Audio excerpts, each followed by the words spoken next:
नमस्कार, खबर तो समझिए देख रहे हैं आप और मैं आपके साथ रंजना रावत। आज महानवमी है। घर घर में पिछले 9 दिनों से माता रानी की आराधना हो रही है, लेकिन आज हम आपको महानवमी पर शस्त्रों की पूजा की एक अनोखी परंपरा दिखाने जा रहे हैं, जो सालों से चली आ रही है।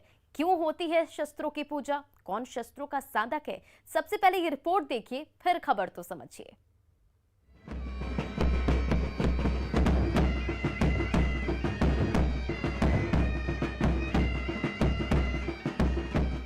गोरखा बटालियन का बैंड,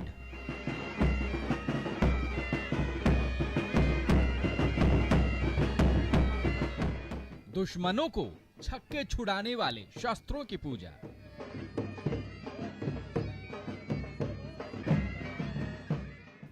रक्षा सूत्रों में बंधे AK-47 से लेकर ये 303 और खुखरी जैसे हथियार, और माता रानी के मंत्रोच्चारण के बीच पूरे रीति रिवाज से सांकेतिक बलि।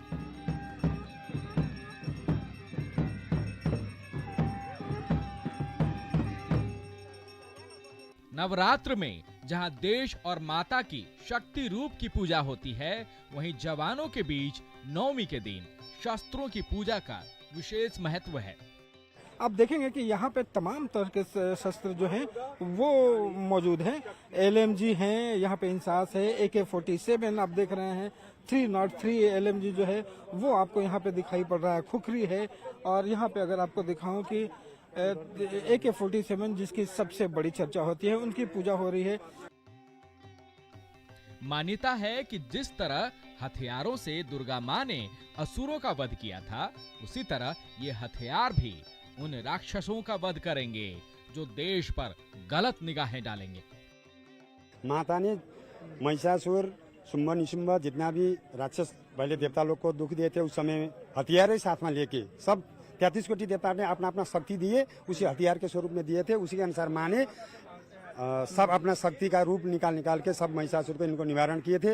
वही शक्ति स्वरूप माँ को आराधना के साथ में हथियार का भी हम लोग को उसमें पूजा करते हैं। और इस सिपाही लोग को भी जहाँ भी जाने अपना सुरक्षा या देश के सुरक्षा के लिए हथियार लेके जाना पड़ता है।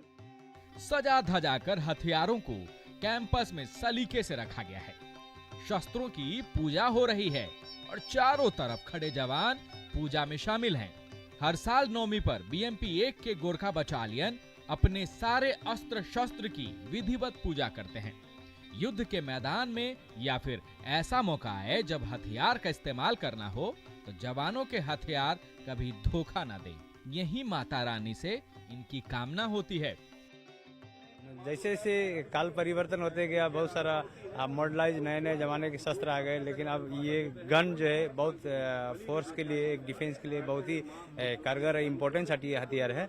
और हम लोग पूरे देश और पूरे देश के जनता के शांति सुरक्षा के लिए हम लोग माँ दुर्गा से कि हम लोग का हथियार कभी हम लोग को धोखा नहीं दे, हमेशा कारगर रहे। दुश्मन जब सामने आते हैं तो उसके हम लोग प्रतिकार कर सके, इसके लिए हमेशा हम लोग का ये हथियार हमेशा साथ दे बोल करके हमें माँ देवी से मांगते हैं। सालों से चली आ रही परंपरा का निर्वाह करते हुए जवान अपने हथियारों की पूजा करते हैं। दुश्मनों के छक्के छुड़ाने के लिए माँ का आशीर्वाद लेते हैं।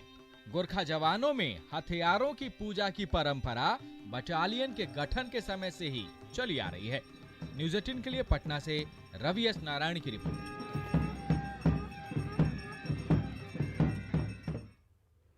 पूरी रिपोर्ट आपने देख ली, अब इस खबर को समझिए।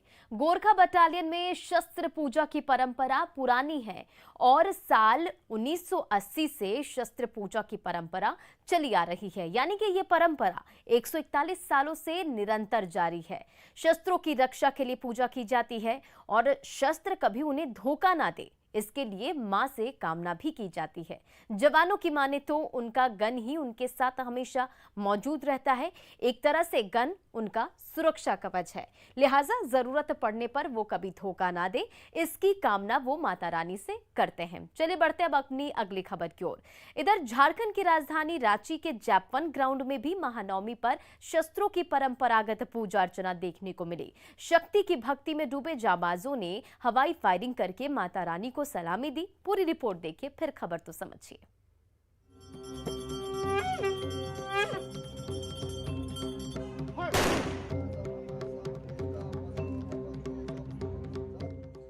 AK-47 मोर्टार, इंसास और राइफल से लेकर पिस्टल और कार्बाइन जैसे हथियारों का मेला लगा हुआ है।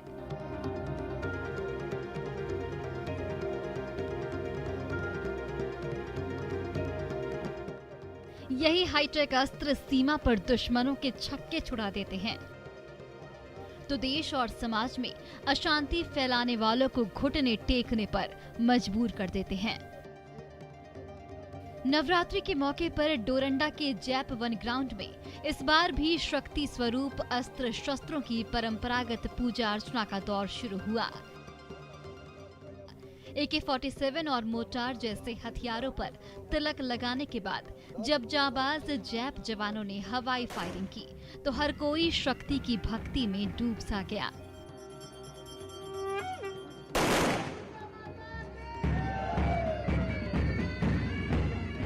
चूँकि ये घोर नक्सल प्रभावित क्षेत्रों में तैनात हैं जैप के जितने भी जैप वन के जो कंपनीज हैं, तो यहाँ पे अस्त्र शस्त्र पूजा भी होती है। नक्सलवाद से लेकर अपराध जैसे हर मोर्चे पर जाबाजी से डटे रहने वाले जैप के बहादुर जवान नवरात्रि पर शक्ति की भक्ति से ओतप्रोत नजर आए। पूरे जैप ग्राउंड में किस्म किस्म के हथियारों का मेला सा लग गया। जवानों ने हवाई फायरिंग करके मां को परंपरागत सलामी दी।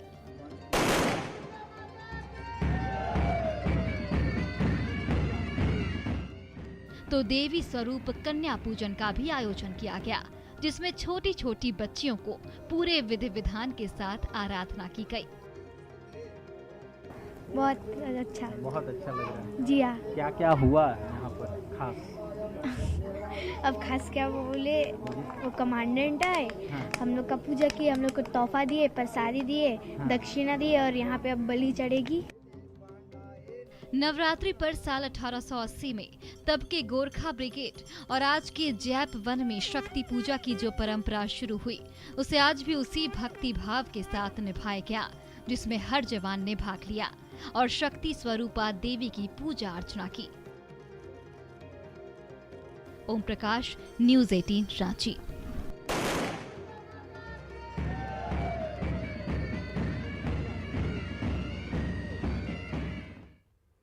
चलिए अब इस खबर को समझिए। जैप जवानों की दुर्गा पूजा कई मायनों में खास है। यहाँ कभी मूर्ति की स्थापना नहीं होती, कलश पर ही मां दुर्गा की आराधना होती है। 9 दिनों तक लगातार अखंड दीप जलता है और गोरख परिवार के बड़े बुजुर्ग बताते हैं कि जैप वन आवासीय परिसर में बस एक बार वर्ष 1943 में दुर्गा मां की मूर्ति बैठाकर पूजा की गई थी, लेकिन उस साल कुछ ऐसी घटनाएं घटी कि इस समाज ने मान लिया कि मूर्ति की जो स्थापना है उनके लिए शुभ नहीं है। फिर कभी वहां मूर्ति की स्थापना नहीं हुई और कलश को ही मां दुर्गा का रूप माना गया और फिर पूजा अर्चना अब तक की जा रही है। चलिए बढ़ते अपनी अगली खबर की ओर। आज महानवमी है, कल विजयदशमी और कोरोना ने दुर्गा पूजा आयोजन की भव्यता को भले ही कम कर दिया है, लेकिन इस बार भी सालों से चला आ रहा जो परंपरा है वो मानने की तैयारी पटना के लोगों में कर ली है। इस बार विजयदशमी के दिन रावण वध का कार्यक्रम होगा, लेकिन हर बार से थोड़ा अलग होगा। कैसे इस बार रावण वध कार्यक्रम खास होगा, पहले ये रिपोर्ट देखिए फिर खबर को समझिए। रावण वध की पूरी तैयारी हो चुकी है। विजयादशमी के दिन रावण वध होने वाला है और हर बार गांधी मैदान में रावण वध होता था, लेकिन इस बार कोरोना की वजह से गांधी मैदान में यह आयोजन नहीं हो रहा है और आयोजन हो रहा है कालिदास रंगालय में। सबसे पहले आपको हम तस्वीर दिखा रहे हैं। रावण के पुतले को देखिए, तमाम तैयारियां हो चुकी हैं और कल रावण वध होगा। और इस बार रावण के पुतले की ऊंचाई जो है वो 15 फीट है, यानी कि अमूमन हम लोगों ने जो तस्वीर देखी गांधी मैदान में 70 फीट, 80 फीट, 90 फीट, वो इस बार नहीं होने वाला है। फिर कुंभकर्ण की तस्वीर देखिए, कुंभकर्ण का पुतला वो भी 13 फीट का बनाया गया है और ठीक रावण के बगल में और ठीक इसके बाईं ओर, अगर आप दाईं ओर देखें तो मेघनाथ का भी पुतला बनाया गया और ये 10 फीट का। तो इस बार जो पुतले की साइज है वो काफ़ी छोटी की गई है, ताकि चूंकि कालिदास रंगालय में यहाँ पे आयोजन होने वाला। और ठीक इसके बगल में हम आपको एक और तस्वीर दिखा रहे हैं, कोरोना का भी पुतला बनाया गया और कोरोना का भी वध किया जाएगा। आयोजकों ने एक कोरोना का भी पुतला बनाया है, लेकिन फिर सब तस्वीर आपको दिखा रहे हैं, रावण, कुंभकर्ण और मेघनाथ की तस्वीर। पूरी तैयारी हो चुकी है और कल इसमें यहाँ पे रावण वध का आयोजन किया जाएगा और लंका दहन की भी तैयारी हो गई है। और इस वक्त अब देखिए लंका बनाया गया है, सोने की लंका घास फूस का। तो ये तैयारी लगभग पूरी हो चुकी है। कमल जी, सबसे पहले ये बताइए, इस बार आयोजन हो रहा है गांधी मैदान की जगह यहाँ पे, कल हमारे दर्शक कैसे रावण वध देखने वाले हैं? रावण वध के लिए कमेटी के द्वारा जो है फेसबुक, व्हाट्सएप और इंस्टाग्राम और सोशल मीडिया के माध्यम से और दूरदर्शन के लोग भी आएंगे, इन सभी के माध्यम से लाइव टेलीकास्ट हो रहा है। इस बार पुतला काफी छोटा छोटा बनाया गया, तो यहाँ पे रावण वध का जो कार्यक्रम होगा, यहाँ पे किसी को आने की इजाजत भी है? नहीं सर, इजाजत नहीं है, लेकिन लोग देखेंगे तो यदि आप जैसे लोग यहाँ रहेंगे और 10-20-25 तो कमेटी के लोग रहेंगे, क्योंकि जगह आप देख रहे हैं थोड़ी कमी है और सोशल डिस्टेंसिंग को अपने को कोरोना काल को भी मेंटेन करने की जरूरत है। अच्छा, इस बार आतिशबाजी की व्यवस्था तो नहीं होने वाली है? जी नहीं, बस ये जब टोटल बंद हो जाएंगे तो एक सिंबॉलिक जो अनार एक तो हम लोग छोड़ेंगे खुशी में, बस खुशी में। तो देखिए आपने सुन लिया होगा आयोजकों से, कमल लोपानी जी हैं जो आयोजक हैं, और रावण, कुंभकर्ण और मेघनाथ तीनों का पुतला बन चुका है, कोरोना का भी पुतला बन चुका है। बस इंतजार है विजयदशमी का, जब कालिदास रंगालय में रावण वध होगा और सोशल मीडिया के जरिए वो आप घर बैठे रावण वध का पूरा आयोजन देख सकेंगे। कैमरामैन मनीष जुनेजा के साथ आनंद अमृतराज, न्यूज 18 नेटवर्क, पटना। चलिए अब इस खबर को समझिए। कल दशहरा है, कल देश में रावण दहन होगा, लेकिन पटना में इस बार का रावण वध जो कार्यक्रम है हर बार से अलग होगा। गांधी मैदान की जगह इस बार कालिदास रंगालय में रावण वध का कार्यक्रम होगा और आयोजन में आम लोगों की मौजूदगी बिल्कुल भी नहीं है। दर्शकों की माने को जाने की इजाजत तो नहीं है और सिर्फ दशहरा कमेटी के लोग और कलाकार वहां पर मौजूद रहेंगे। आम लोगों के लिए रावण वध कार्यक्रम के लिए खास व्यवस्था की गई है। आम लोग भी रावण वध कार्यक्रम देख सकेंगे और रावण वध का जो कार्यक्रम होगा वो सोशल मीडिया पर प्रसारित किया जाएगा। घर से ही लोग सोशल मीडिया के जरिए आयोजन देख सकेंगे। ऐसा कोरोना की वजह से किया गया है, क्योंकि कोरोना के जो मामले हैं अभी कम हैं, लेकिन खतरा जो है कोरोना का टला नहीं है और ज्यादा भीड़ भाड़ ना हो, इसके लिए एहतियातन ऐसा किया जा रहा है। कोविड प्रोटोकॉल का पालन हो, इसके लिए इस बार खास व्यवस्था की गई है और इस बार दशहरा में रावण वध के साथ कोरोना का वध भी होगा। पुतले के जरिए कोरोना के खात्मे को दर्शाया गया है। राम के हाथों में कोरोना का वध, राम के हाथों से कोरोना का वध कराया जाएगा। चलिए बढ़ते अपनी अगली खबर की ओर। दशहरा में रामलीला का खास महत्व है, लेकिन कोरोना ने सब कुछ बदल दिया है। इस बार भी रामलीला उस तरीके से नहीं हो पा रही है जैसे पहले हुआ करती थी। कोरोना के कारण इस बार रामलीला को कालिदास रंगालय में कराया जा रहा है। पहले 9 दिनों तक रामलीला चलती थी और 10वें दिन रावण का वध राम के हाथों होता था। गांधी मैदान में होने वाला रावण वध का कार्यक्रम लोगों का मन मोह लेता था, लेकिन इस बार कोरोना के कारण सब कुछ बदल गया है। कोविड को देखते हुए रामलीला का कार्यक्रम वर्चुअली प्रसारित किया जा रहा है और जिसे फेसबुक, यूट्यूब, ट्विटर पर सोशल मीडिया के जितने भी प्लेटफॉर्म होंगे उस पर ये प्रसारित किया जा सकता है। आज से रामलीला की शुरुआत हुई है। कल रावण वध होगा और परसों यानी कि 16 अक्टूबर को भरत मिलाप होगा।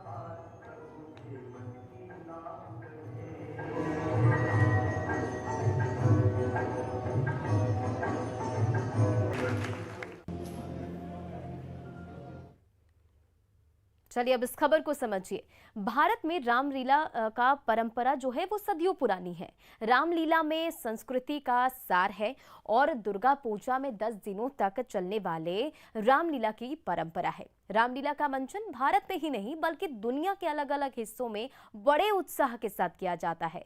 दक्षिण और पूर्वी एशिया के लगभग सभी देशों में किसी न किसी रूप में रामलीला होती है। थाईलैंड, श्रीलंका और जापान के में भी रामकथा का महत्व है। रामलीला जिन देशों में होती है उनमें से दुनिया की सर्वाधिक मुस्लिम आबादी वाले देश इंडोनेशिया और एक अन्य मुस्लिम देश मलेशिया भी शुमार है।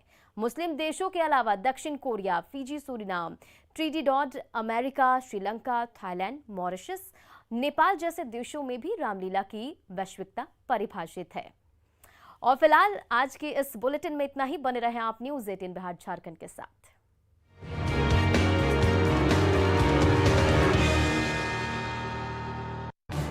इस न्यूज़ हेडलाइन